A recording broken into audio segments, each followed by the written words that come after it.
Thanks, Carla. Delighted to be with you. Thank you so much for your time. I really appreciate it. So, for the people who don't know, Paula, me and you actually got connected through one of my previous guests that I had on the podcast, Mr. Joe. So, shout out to Joe if you're Yes, listening to this. Thank you so much for introducing us.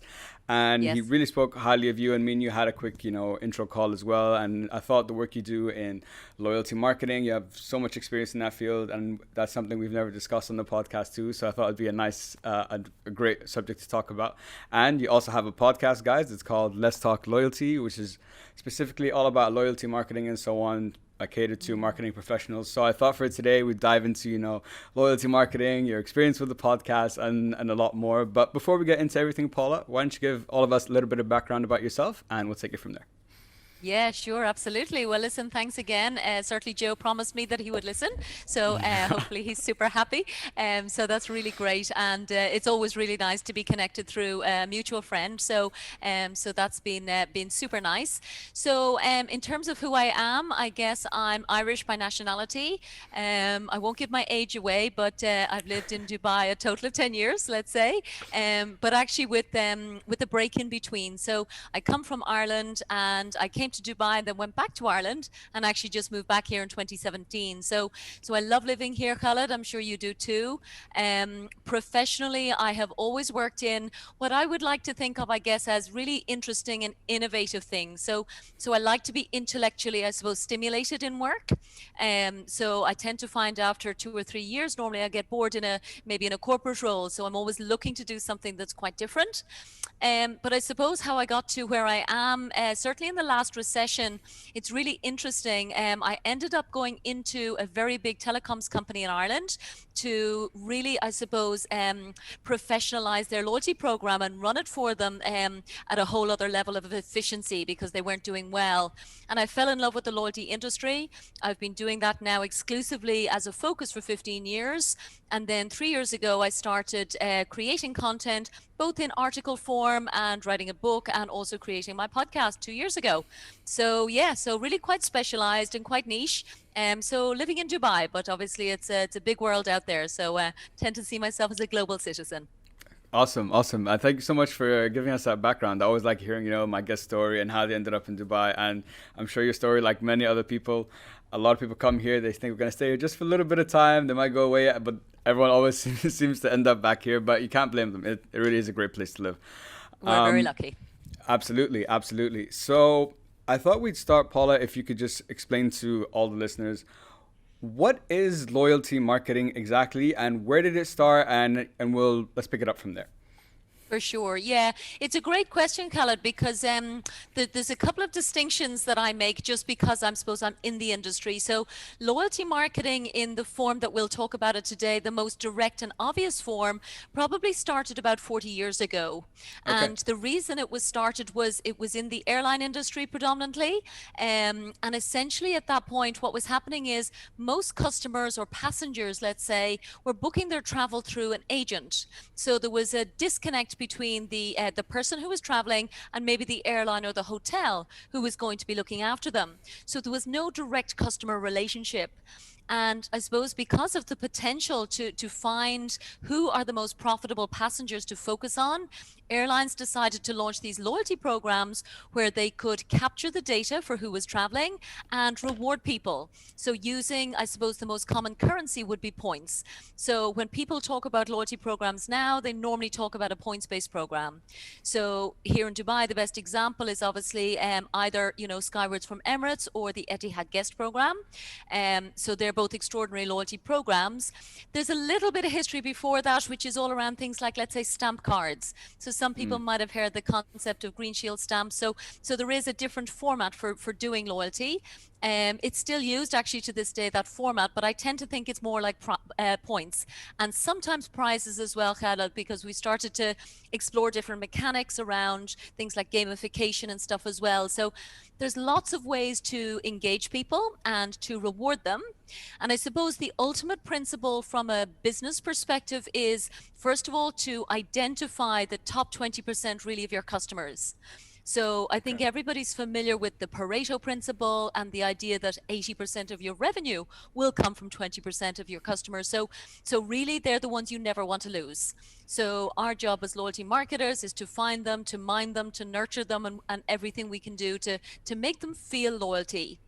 And I suppose it has evolved a lot. We'll probably talk a little bit more about this, but I suppose it started off in quite a transactional way. So if you do this, you'll get that. So let's say you buy 10 coffees, you get one free, that type of value exchange, let's say. But it's definitely grown a lot more. So the industry's growing to talk more about things like emotional loyalty. So it's a different mindset, it's a different way of doing business where I think there's more integrity from the brands, where they're genuinely trying to look after their customers and again build what we call the customer's lifetime value. So it's obviously much more expensive to keep going out and creating a pipeline of new customers. So if we can keep the ones we've got, I don't need to preach to you, Khaled. I'm sure Yeah. you absolutely know as an entrepreneur the importance of keeping your customer base. Yeah, absolutely. It's really interesting. I never knew that I guess, the concept of this goes so far back. I thought it was only recently, in the last like maybe 20 years that it really picked up. But like you said, I guess Yeah. I'm not surprised that airlines started with that because it's, that whole, the air miles thing. So that's kind of one thing of how, fly with us, we'll give you something at the same side. But like you said, and historically, and it seems till now, points and transaction is still quite a big thing. But there is, like you said, a shift from more Yeah. transactional to more emotional and more lifetime value of customers. So I'm curious. So you've been in the field for quite some time. So Mm-hmm. how has the field evolved in that time? Like when you first started loyalty marketing, what were, like, I guess, the best Yeah. practices that people were doing at the time, and how have you seen that evolve, and where do you think we're going now? It's a great question. When I started, I suppose I didn't even start on a very typical model. So, because it was for a telecoms company, we didn't use points. So, unlike the airlines and unlike the hotels, we had a different idea, which was how can we give value to our customers in a different way that gives us a unique selling point? Because that was our objective. Is we need, with phone networks, Khaled, it's very easy to say, well, what's the difference between Du and Etisalat, for example, in this market? So for us in Ireland, we had the same problem. It's perceived as the same type of service. So I was brought in actually to go out and negotiate with all of the most aspirational retailers in Ireland and to ask them for an exclusive offer, a particular discount, which we would give exclusively to customers of O2, which was the company at the time. So if you were an O2 customer, you might be able to get 2-for-1 pizza offers, maybe like the entertainer actually. There you go. Yeah. Or so it was that type of partnership model.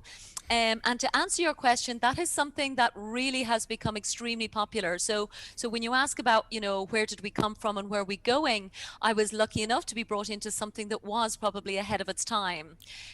So there's definitely more and more partnerships where non-competing brands do see the opportunity to say, well, if somebody else is serving the customer that I want to serve, can we all benefit? So, it has to be a three-way benefit. You can't say, well, look, I'll ask the retailer for a discount and, I'm not going to support them in any way. We definitely did market and promote that brand to our huge customer base for free. So we were driving customers in to actually, avail of that offer. So I love the win-win-win model.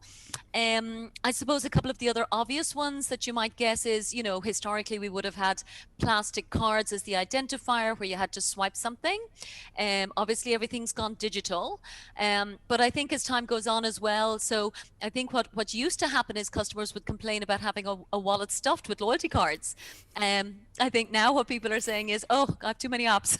So you can't assume just because you build a loyalty program in digital that people will also connect with it there. So there's lots of change happening, I suppose, like any dynamic industry. I think probably the biggest thing from a business perspective is the commercial accountability.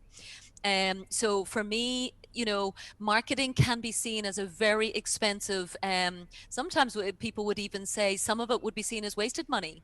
It's very hard to quantify, particularly in my mind, brand marketing. So I don't know how people justify TV spend, for example, or, sponsoring the Olympics. I mean, they're gorgeous things to do, but that would come with a huge price tag.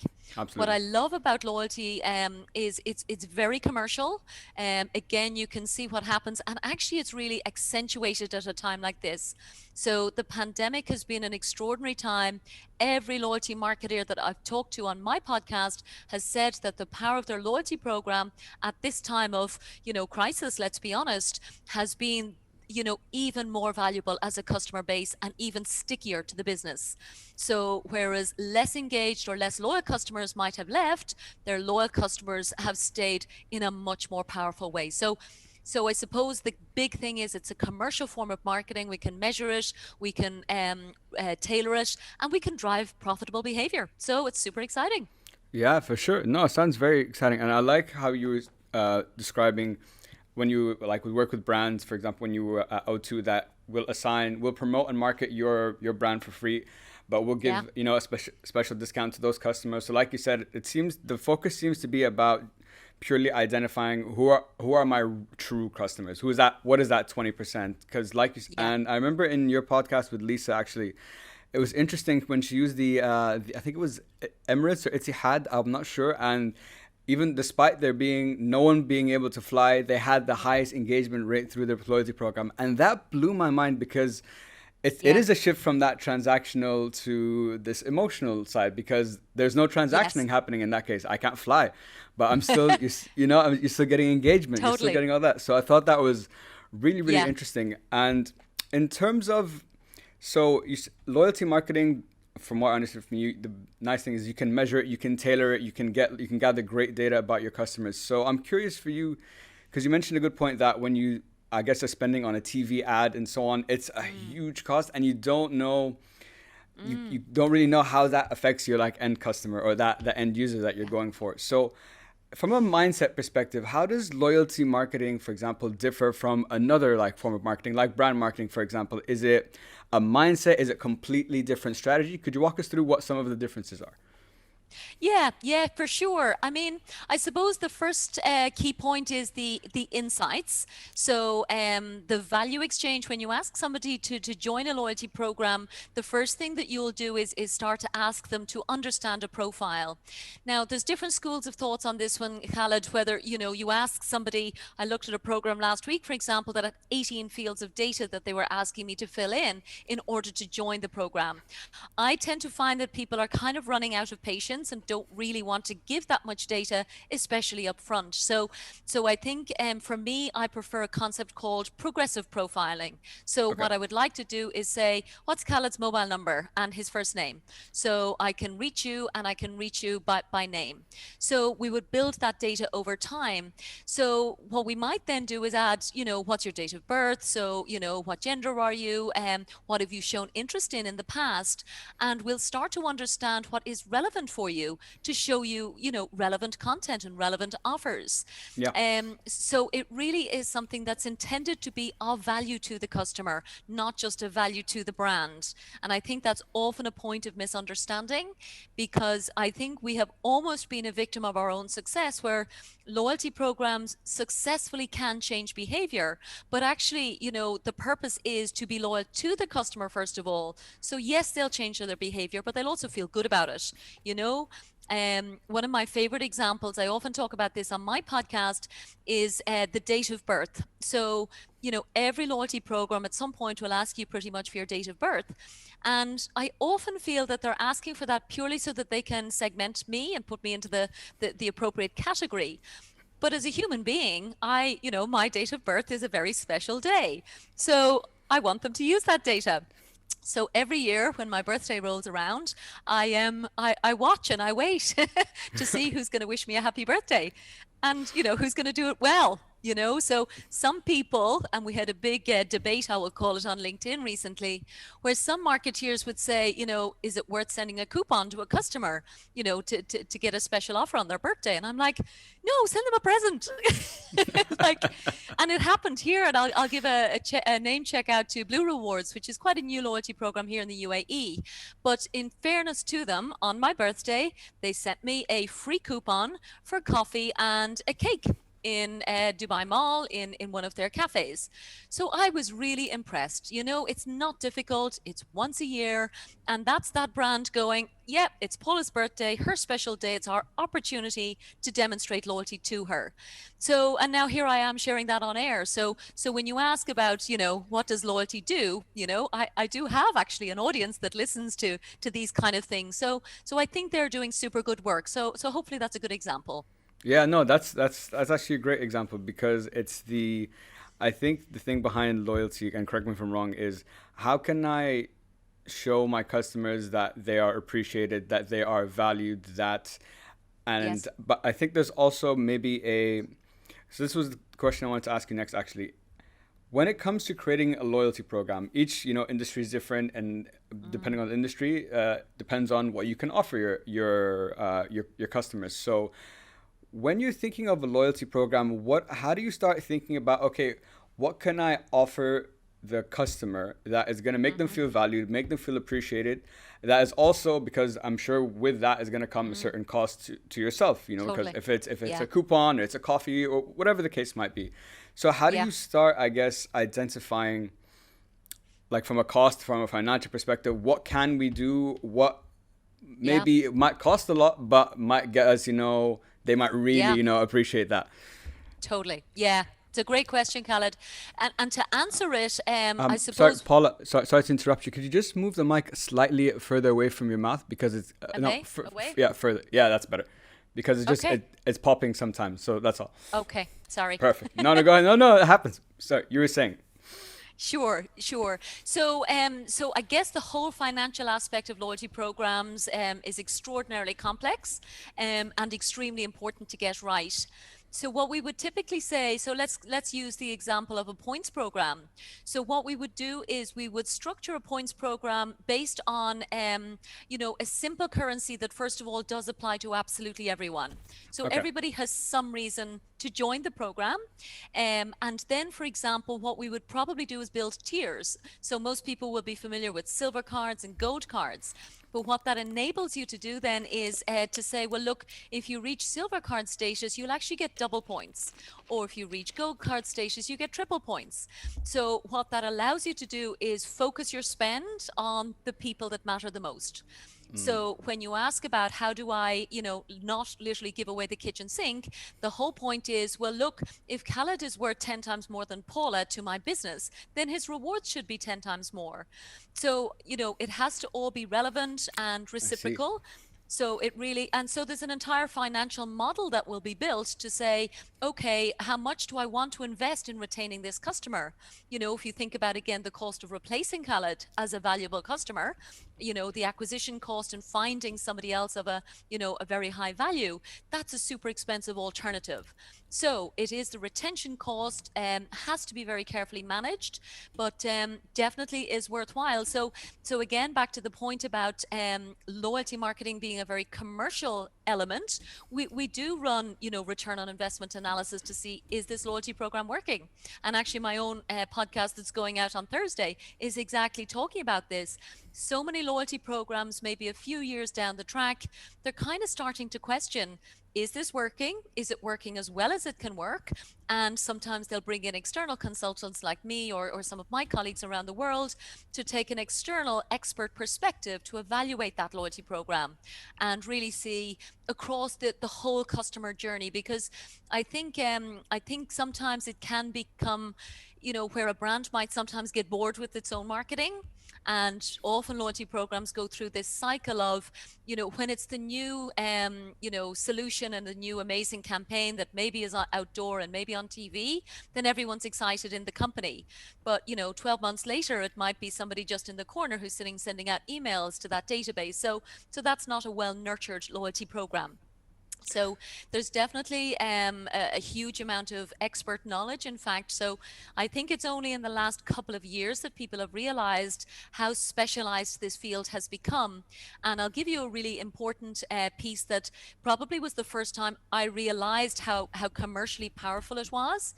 I was at a loyalty conference very early in my loyalty career, and there was a conversation that down in Australia, the Qantas loyalty program, the amount amount of money they make from selling points for that program, so selling them to banks or to other partners, they make more money selling loyalty points than they do from all of their international flights.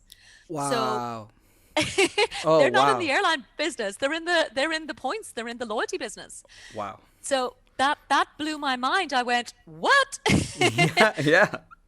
It's just extraordinary. So and that's obviously what every airline kind of sees now. So increasingly, again, I suppose another trend is that the loyalty programs are becoming profit centers rather than historically a cost center. Now they're moving out and they're being given the freedom to leverage the asset, which is, permission to market to people, which I don't know how into digital you are. I think you probably do know this kind of stuff. But things like cookies, for example, that many clients would have used ever since the internet came around, they're being discontinued in 2022. Google is discontinuing support for cookies. So there will be no third-party data. So loyalty marketeers and first-party data, direct relationships with your customers are absolutely critical. So yeah, super important. Yeah, wow. That statistic just that blew my mind. I can't even imagine they must do like millions of flights a year. That's insane that Yeah, they yeah, they make more yeah. money through that. But like speaking to you, like I never knew how, like I guess how Lloyd's program could work, because in like when you say like all partners, like with banks, how with Emirates MBD, for example, you can get like Skywards miles and all that kind of stuff. Yes. So it's a Yeah, whole nother revenue channel that I never even knew about before or even considered. But that's very true. And coming back to your yeah. point on the financial model, I think it makes a lot more sense now that there's a tier, and it depends on, how valuable is this customer to me, will dictate how much I should be willing to spend on retaining that customer, or, delivering more value to that customer. So Exactly. on that point, I know you have a lot of experience when it comes to customer acquisition and retention. So I know this is it's a very heated topic. People have different points of view, but in your experience, what would you say is more challenging, to acquire a customer or to retain them in the long term? Oh, I mean, they are both extremely challenging, Khaled. I don't like sitting on the fence, but that they're completely different marketing objectives. Okay. If you're a cafe, for example, or an undifferentiated business, and that's really where loyalty comes to the fore. Like, you don't see loyalty programs, for example, when the product is the world's best. And I always quote Apple as the example in that one. Apple doesn't have a consumer loyalty program.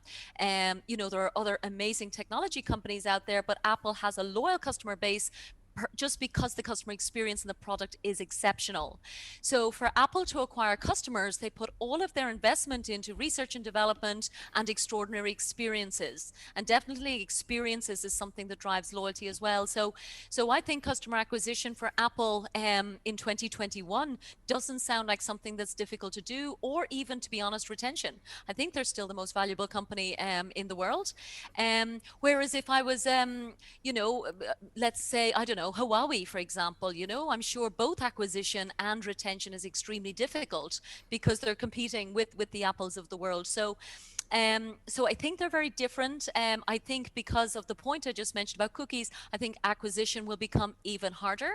So that's definitely something where you can't follow people around the internet anymore. I'll be very glad because I don't like being followed around the internet. So yeah, and retention, to your point, it's actually a mindset. Like, I don't think customer retention is difficult if you decide to retain those customers. If and again, this is something lots of big companies are guilty of. And there's a whole term actually, because what's happening is sometimes big utilities will go out and discount for new customers and give them cheaper prices, let's say for 3 months or 6 months, to get them in, because they're trying to calculate the customer's lifetime value, but loyal customers are paying more.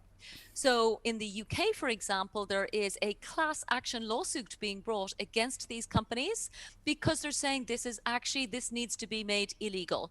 So I don't know how far it's at in terms of, I know it hasn't been made law as yet, but this is just my point about the mindset of loyalty, because I always do think it's important to distinguish between the mindset of loyalty and the mechanics of loyalty. So we've been talking about the mechanics and the points and all of that, but the mindset is really the fundamental.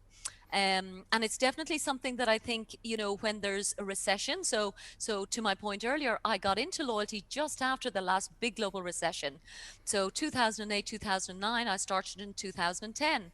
And again, right now, it is a counter-cyclical industry.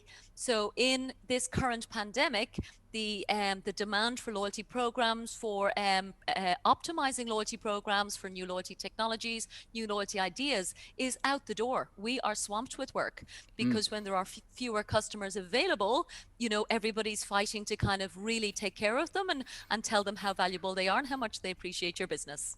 Yeah, that's that's actually a very good point they mentioned that I didn't know about. That there's a very key differentiation between mindset and Yeah, mechanics of yeah. loyalty, and how that's really interesting that I didn't know that there was about this the lawsuit that you mentioned. But it Yeah. does make a lot of sense if I'm Mm. giving all these new customers such a discount. But if I've been your customer for 5 years, now I'm the one Yeah, who has to pay that extra 30% or so on. So it doesn't really not make fair. sense to me. Yeah, exactly, exactly. It's not fair. I've been Yeah. here for much longer. Why should he get the discount? Yeah, But exactly. that's But it's really it's sorry. Please go ahead. Yes, no, I was just going to make the point. So the reason I didn't call my podcast "Let's Talk Loyalty Programs" was to give me the permission to talk about, how do I create the emotion of loyalty as an outcome? And amazingly, still to me, my most listened to show, the topic that I discussed was the topic of simplicity. Because I think what happens in many businesses is that we confuse customers, and then they just can't even be loyal, because they're just like going, oh my God, there's just too much going on with those guys. Mm. So I really think that that's an important principle, and one that everyone can kind of go, yeah, actually, I know how Google works, and it's super simple, and Netflix, that's super simple. And they've made a direct correlation, for example, between companies with a simple value proposition and their company's valuation. Mm. So I think that's an important point. So yeah, it's definitely not all about the mechanics. That comes almost later. Gotcha. So it all starts with the mindset is the Mindset. key, and then the mechanics are just the structures, Yeah. the tools, the strategies that you put in place to facilitate the correct mindset that you should have. Exactly, Gotcha. exactly. One of my guests put a really nice term on it as well, Khaled. He called it the founder's mindset. So I really think that people who found companies, and again, you're the entrepreneur as well, you know what it's like and how well you will take care of your customers, maybe versus somebody who's an employee. It's a different relationship with customers. So I think that founder's mindset inherently brings more attention to, how can I retain these customers? How can I take care of them with all of the integrity that I have? And it works, and customers feel it. Absolutely, no, absolutely, and I think that's a very good point as well about when it's an employee versus. I love how he put it, a founder's mindset, because you, as the founder, it's not just your business, it's your reputation, it's your credibility. Like, you have to take full Yeah, ownership and liability on to all these things. So you better make sure you're taking care of your clients, because you won't have a business for long if you don't. yeah. Um, and on the concept of emotional loyalties, because you've touched on it a couple Mm, times. So mm, when you and Lisa were speaking, one thing that I didn't even consider, but listening to you guys talk, I'm like, actually, that's very true, which was the power of the voice. Now, you've yes. been, now we're going to come onto the podcast in a moment, but Yeah. why do you think the power of voice has become such a bit, it's like the next big thing, before it was like, just I think different Yeah. kinds of content, but now the voice and like podcasts and things like Clubhouse Yeah. and so on, it's you guys were saying Yeah. that you're able to convey more emotion to your customers Yeah. or to your users and so on. So in your Yeah. experience now, you've been running a podcast, have you found that to be true? Have you is there still more to go? What would you say about that? So I would say podcasting is the single most powerful thing I have ever done. It Wow, okay. has totally blown my mind, because I think a lot of people start podcasts. There's so many reasons. For me, I wanted to do something innovative, so that was partly my motivation. I also found that loyalty marketing is so complicated to me, even with everything I've learned over 15 years or whatever. I still feel I have more questions than answers. So I knew a podcast would give me opportunities like this to have intelligent conversations with people who are running these businesses and running these loyalty programs. So it was my intellectual curiosity that I referred to earlier. But, there's the brand building piece and positioning and all of those kind of things. But really, I really have been convinced by the power of the authenticity of the human voice. And perhaps the pandemic has done a slight disservice to, let's say, video marketing, which I think video marketing exploded maybe 3 years ago in my mind. So, as a communications, let's say as a brand, we've been sending emails for a long time. We've been sending images in our emails or lots of different channels. And then I think video, embedded in lots of different ways, or YouTube, for example, that's all been very well done. But I think when somebody, whether it's a brand or an individual, shows up consistently to be of service, which certainly is my intention for my show, people will hear that and they'll see it, because I've never missed a show. I've never not recorded and released, and there's been sleepless nights and everything that goes with that. But what I have certainly felt is, certainly my profile has grown, but also the trust in my opinion. As I said, so I still have more questions than answers, but somehow, because I'm still asking all of the right questions, people definitely trust me more. And I had a great, case study as well when I was talking to a guest on my show a few weeks ago, and it's an Australian brand and it's a beauty brand. And to my mind, beauty, is very much associated with YouTube. So there's makeup tutorials, and there's lots of, influencers, let's say, that have built huge businesses and huge audiences. But actually, when I spoke to this company, they're called Adore Beauty, beautiful brand, as you might expect. And they're a public company, actually. So they're the biggest pure play e-commerce beauty retailer in Australia. But their marketing is done in podcast form. So Interesting. for something that's inherently visual, and educational, so I'll say it's also educational. So they do a lot with skincare, but they've had 2.5 million podcast downloads for a beauty brand. Wow. So it's incredible. And I don't know about you, but when I meet people who have listened to my podcast, I can see that they feel closer to me than I do to them initially. Do you know That's what I true. mean? Yeah, Like they feel they know me. And I'm like absolutely. going, but actually, yeah, you've experienced this, I guess? Yeah, yeah, yeah, for sure. It's amazing. It's amazing. And, in its simplest form, the human voice, I think we've been talking something like, I don't know, 800,000 years or something since, voice and language developed. So we just inherently understand it. We understand the nuance. And I even think of my own behavior just on a human level. Like if I feel there's confusion with somebody, let's say you're having a WhatsApp conversation, just to have a simple example. And let's say I think, oh, either I've upset them or they might be about to upset me. I'll always pick up the phone and have a conversation or send a voice note, because I feel like the text is not strong enough to convey the nuance of what I need, and I can't risk, any relationship being damaged. So I will go to my voice to repair and strengthen the relationship. And I think everybody inherently knows that. Sometimes I will do videos. So if it's a birthday, I'll maybe do a cheesy, singing or whatever. But again, I think we've all had, plenty of video time or, screen time, let's say during COVID. So that will definitely continue to grow. But I think voice, to your point, is something that brands haven't yet tapped into. So I think the news channels have tapped into it. I think personalities have tapped into it. So we all know the Joe Rogans and Tim Ferrisses of the world. But I think if I'm a brand, and I was really thinking about this, if I was an airline right now, and yes, they have their loyalty programs and whatever, the one thing I'd be doing is I'd be interviewing people about the amazing places that they've been on holidays, that they want to go on holidays. So back to our friend Joe, Joe often says, "You're in the car with me today." So I'm like, okay, Yeah. great. Oh, hope you enjoy. You know what I mean? So, so why isn't Emirates Holidays in the car with me, for example, in audio form? So I think a lot of people are jaded from listening to, news or difficult conversations or things on the radio that might be overly commercial. So they want to listen to learn, and they want to listen to be inspired. And the voice is the perfect tool for that. Absolutely, absolutely. So many points to touch on. Number one, I'm exactly like you when it comes to WhatsApp. If we're gonna have if we're discussing something Yeah, on message and it's a serious topic, yeah, I'm like, listen, I'm not Yeah. having this discussion on WhatsApp. Either it's a face to face, or at minimum, Minimum. I'm gonna have a call, and we're gonna talk Totally. about this, because Exactly. so Yeah. much gets lost in the subtext. And like you said, Yeah. the voice. I could, if I wrote you something and said it in the same Yeah. way, you're gonna feel completely different about it. So Exactly. I totally agree with you. And on the point about how brands haven't tapped into it, what I love about podcasting, at least for me, it's kind of Yeah. like what Joe said. Like, you feel like you're like a fly on the wall on someone's, conversation. And you're just sitting and like Sure. listening, and it's Yeah. interesting, and it's not Yes. intrusive. I think that is the key. It's not intrusive. Yes. I'm not. Yeah. Yes, I. Okay, even if I'm a brand, I don't need to necessarily be talking about my products in the podcast. Exactly. If I create good content and you are a customer of Enjoy. mine, you're gonna enjoy Yeah. the podcast, and it's gonna inspire or Yeah. motivate you to go purchase more of my products. So Yeah.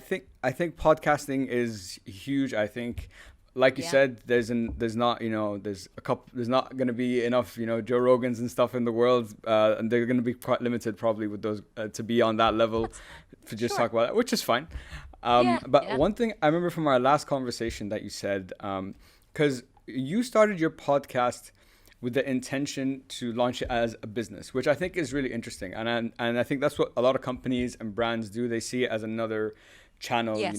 for branding and for marketing. So I, for example, started my podcast not as a business. It just started a podcast for, Yeah. because I was passionate about it and so on. So, Yeah. but like you said, I think what you do, which is really interesting, it's super niche to what you do. And like you said, Yeah. it has built your credibility. Your opinion now, matters more. You're getting access to bigger players and bigger conversations with people in the space. So what advice would you have to people who are looking to launch a podcast with the intent of it being a business? What are the things Yes. that they need to keep in mind? What would you say?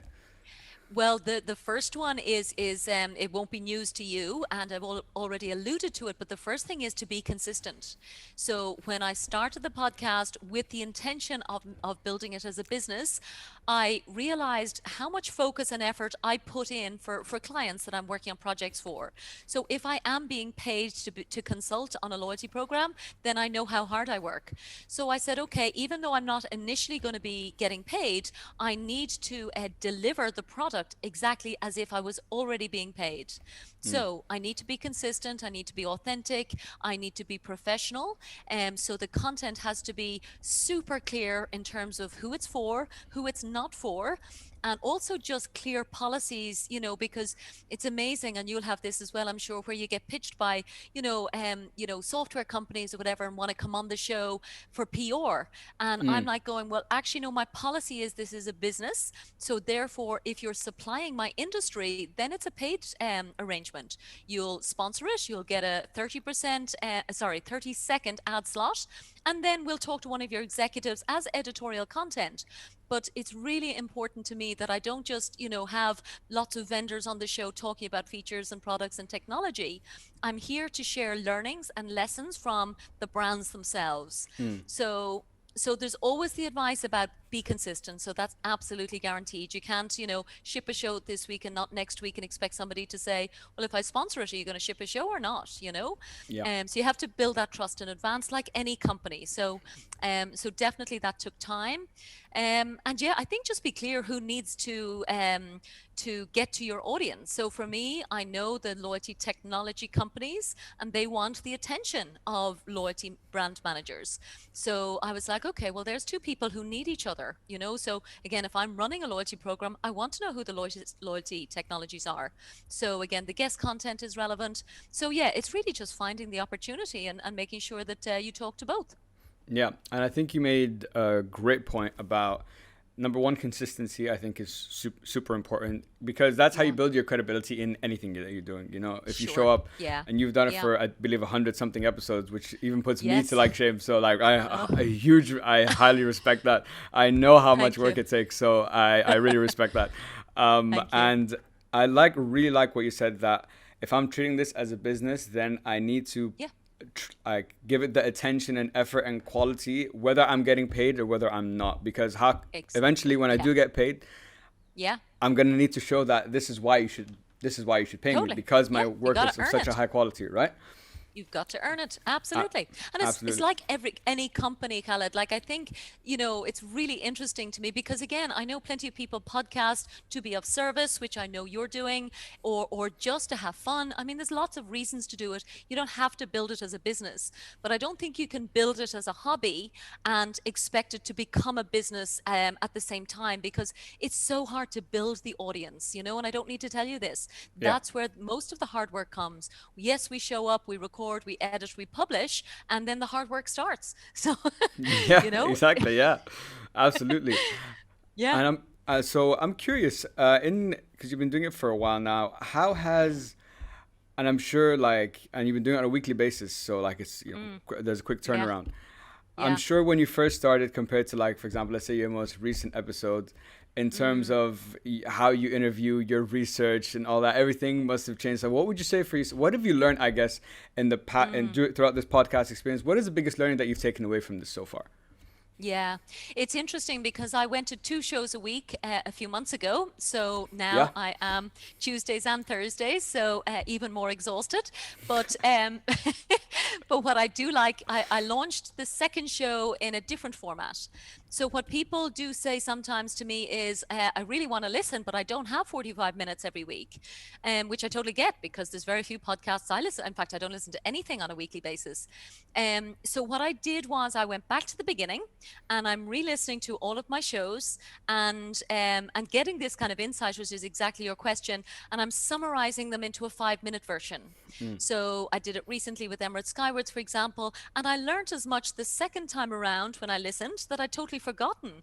We'd had such insights in the conversation. So I'm relearning the second time around. But from a skills point of view, what I would say is I'm less nervous about silence. And I don't know if you have that.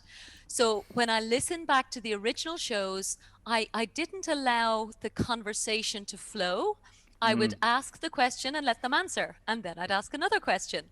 But there was very rarely a case of, if they answer the question, that I would build on it, or I would challenge it, or I would, anything, respond to build the conversation. Whereas now I'm much more confident, and I've learned how the tone of voice, I can signal to my guest that actually I want to keep on this topic, to kind of let's see where this goes. Because yourself, it's not about having, a strict set of questions. I prefer to follow what interests me. And yeah, that has been a learning. Still scary. I'm not going to say it's easy. What Yeah. about you? No, no. Performance. Yeah, It's performance yeah, anxiety is still there. It always is. It always is. every time. Totally. And the thing is, it's funny because it's yes that you get better over time and your skill develops, but it's performance anxiety every time because it's a new person every time, and Of course. everyone's completely different. Everyone has a different Yeah. sense of humor. Everyone has a different way that they speak. Everyone, it's so one Yeah. for me personally, similar to you. I remember one of the pieces of feedback I got very early on was I kind of did what you did as well, which was question answer, question answer. I never built on what the guest said. We didn't dive into deeper. We didn't see what other tangents we could have went Yeah. on, and that was a big wake up call to me because at the end of the day, I want this to be a conversation. The questions Yeah. are there to guide, or maybe there's Totally. one really good question that I want to ask, for example. For sure. Yes. As I said, I am the person with more questions than answers. So that's what we are there for. But at the end of the day, I want my guest, and I can feel that's exactly your intention. I want my guest to have a good time. So, you Absolutely, know, absolutely. like I, there's I, nothing nicer than at the end of a show when somebody says that was fun and they've never done it before. I'm like, yay, yeah. another one converted Yeah, to our exactly, world. exactly, Yeah. exactly. It's always funny when you have a first time guest on the show, someone who's never done like a pod, like been on a recording Yeah. before. They're so Yeah. nervous. They're like, "Did I sound okay? Did I?" And it's interesting that Yeah. your guest wants to do as good a job as you are, which is weird. Because as a host, it's my responsibility. I have to guide the conversation, manage the questions, all that. But the guest, I think when you put in the effort and the guest realizes that, they're also Yeah. like, okay, wow, okay, I need to I want to Yeah. put my best foot forward and make this conversation as engaging as possible as well. Have you found that in your For sure. experience too? Oh, for sure. And I think because it's evergreen content as well. So once it's published, it's going to be there forever. Yeah. So So I definitely think every guest, I've never had the sense that somebody came on the show and wasn't fully present or fully committed. So that's definitely something which, thank you to all of my guests, as you said, 114 shows so far. But I've always felt that they knew why I asked them. And I do a full briefing document, for example, like I did it at the very beginning, because again, I am a marketeer and I know these are very busy people that I'm pitching to bring on the show.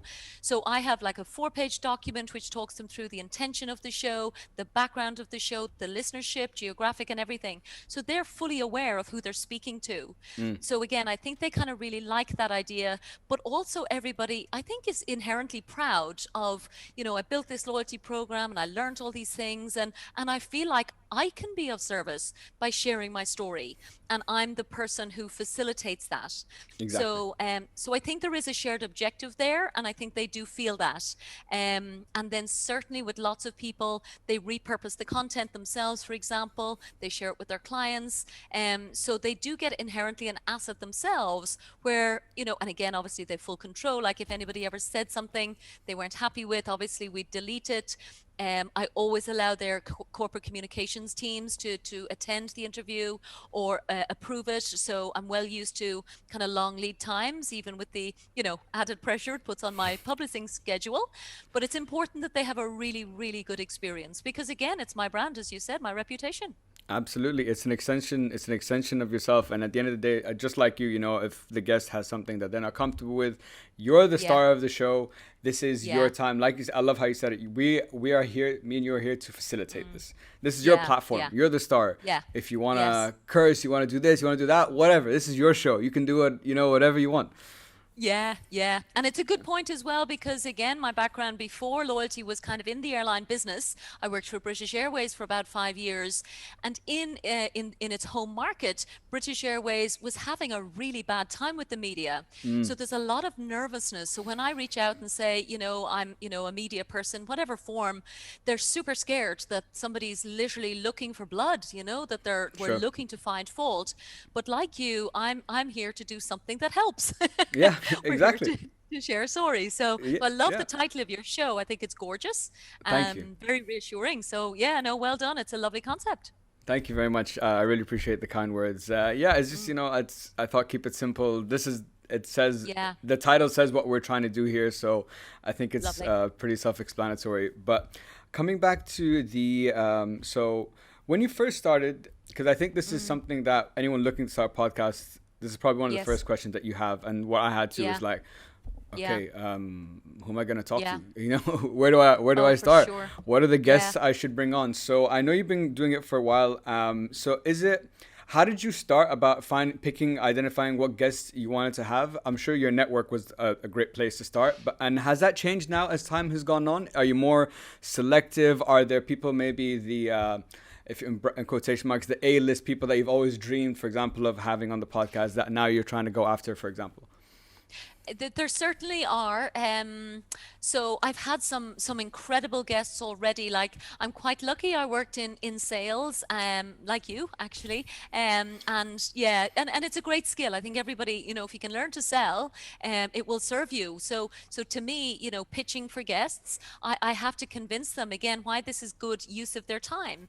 And we're all extremely busy. So I would say, I'll probably never get to the bottom of the wish list. There's plenty on there, some high profile people that I'm hoping to come on.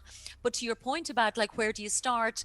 I mean, I literally have been on LinkedIn. I wouldn't have had a global network, certainly, or at least not, let's say, a quality global network when I started, Yeah. and not with the right person. So I might have known somebody in the loyalty team, let's say in American Airlines, but I want the vice president of loyalty. I don't want somebody who's, just kind of operational. So yeah, so there's a lot of I suppose test and learn. Just again, I think the background briefing document really helps them understand that this is, a very professionally run show. Again, it's a very positive show. So I don't think much has changed. What I hope will change in the future, I just haven't got there yet, is that I might, bring a show producer to take Mm, on that work, because I think what we both know is the amount of work involved with sourcing and managing the guests to get them as far as starting to record that's a huge piece of work, which I definitely feel I could trust somebody, if they have the right approach. Then, of course, my piece is the recording and publishing part and promoting and building the audience. But I also don't do the editing, which I know you do for your show. For me, I really, really found that very frustrating. So I pay a professional editor and I love it. So as soon as I record, I'm like, send him all the problems. He fixes it, makes it sound beautiful, and then I Yeah. just get to publish. So I focus on what I'm good at. Yeah, and I think that is the right move, and I think I'm getting to the end of my editing patience as well. I have a It's great one. No problem. Let me know. Yeah, please. Seriously. I might actually take you up on that because, like you Yeah. said, I want to focus on the part that I'm good at and that I enjoy. The sourcing, I don't really mind because I like having control. I like having control Yeah. over who I pick because I do the research. I identify. I'm like, okay, person might be interesting. But Yes. if you have like a clientele, you could just give it to your show producer. Be like, okay, these are like the Yeah. 10 to 20 guests we want to reach out to. Then they can Yeah. take care of that and managing the communications and so on. Exactly. Yeah, yeah. No, I think that's very true. And so you've been running the podcast now, Paula, for about almost 2 years. We're getting there. We're getting to the 2 year mark. 114 Yeah. episodes. It's been, Yeah. incredibly successful. You've built a brand for yourself, and you've had some incredible guests on the show. For you, Yeah. what is the future of Let's Talk Loyalty look like? What would you like it to be?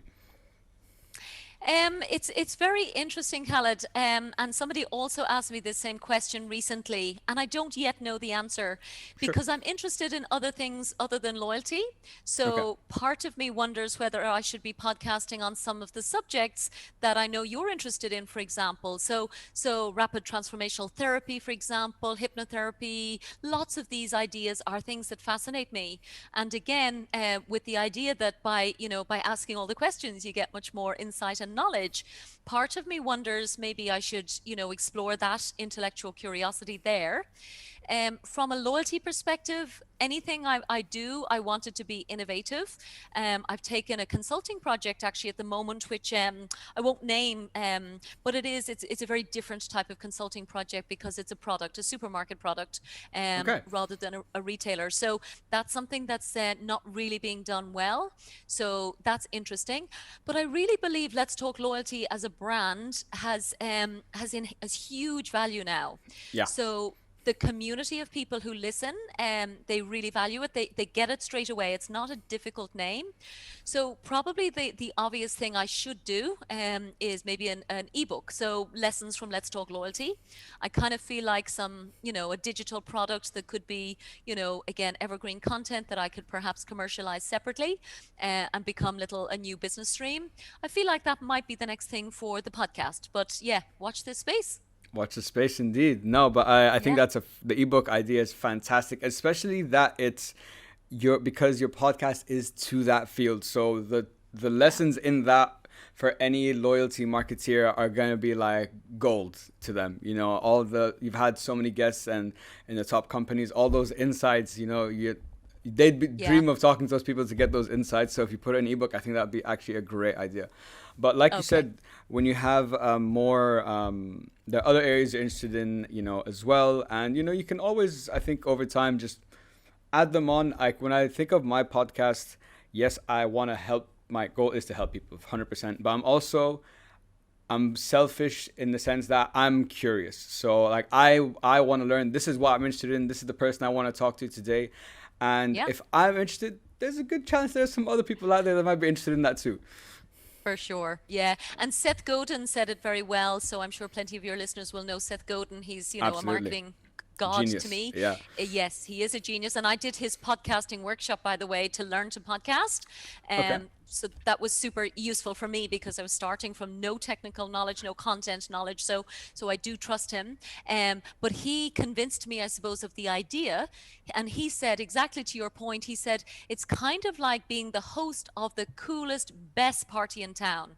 So if you reach out to people and invite them, they will come because it's the coolest one in town. Yeah. So absolutely, I'm exactly like you. It's so much fun. Yeah, it is. It really is. I love it. It's my passion. And clearly I see that it's yours as well and that you really enjoy it. So really excited to see where our journeys, end up in a couple of years. But it's looking good. I'm pretty optimistic about it. I think we'll do well. I Yeah. think we will.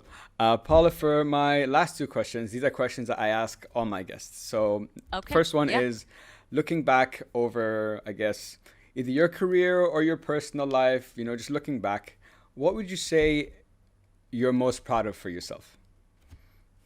Um, well, my favorite piece of advice that I've seen and read and now taken is feel the fear and do it anyway. So that for me is what shifted. So I feel like only when I said, okay, I want to be creative, I want to be innovative, I want to have a global brand profile. How can I do that? I can launch a podcast. That is probably something I'm most proud of because, as you said, we still have performance anxiety. There's still all of the, I suppose just complications and confusion and whatever. But I'm really proud that I do it. Yeah. And again, I feel like I earn respect. So definitely, I would say anybody who is listening and is debating whether to do something, my advice is feel the fear and do it anyway. Feel the fear and do it anyway. Indeed, I think I really respect that, and I think that's when you grow the most as a person, and that's when it's the most rewarding because like I was scared of that, but I did it anyway, and look at where I am now. So that's a great feeling, and I totally resonate with that. And I guess you kind of said it already, but maybe there's a different one. This is my last question. What is the message you'd like everyone to take home with them today? Go start a podcast, honestly, the time is now. The time is now indeed. You heard it here first, guys. If you're thinking about starting a podcast, you have Paula's blessing. Go ahead and do it. Paula, I wanted to say thank you so much for coming on the show today. This has been so much fun and a fantastic conversation. I literally knew zero about loyalty marketing before we started talking, and now at least I have a reasonable understanding of it. So thank you so much for your expertise and so on. And before we round off, where can people find you where for the podcast or to get in touch with you maybe for business or so on? For sure. Thank you, Khaled. Yes, well, I'm very active on LinkedIn. So Paula Okay. Thomas, Thomas. So quite easy to find. And yeah, let's talk loyalty on all of the podcast channels, be it Apple or Spotify. And my own website is letstalkloyalty.com. LexSaltLoyalty.com. You're here, guys. Make sure to check out Paula's podcast, especially if you're in the marketing field. I'm sure you'd love it. I listened to it and learned so much from it, and I have nothing to do with marketing, so definitely go check it out. Paula, this has been a fantastic conversation. Guys, please don't forget to listen to the podcast on Instagram, on Spotify, all over the place. You know where to find me. And thank you so much, Paula. I had a great time. Thanks, Khaled. It was brilliant. Well done. Cheers. To everyone listening, thank you so much, guys. I really appreciate it. And as always, hope it helps. Peace.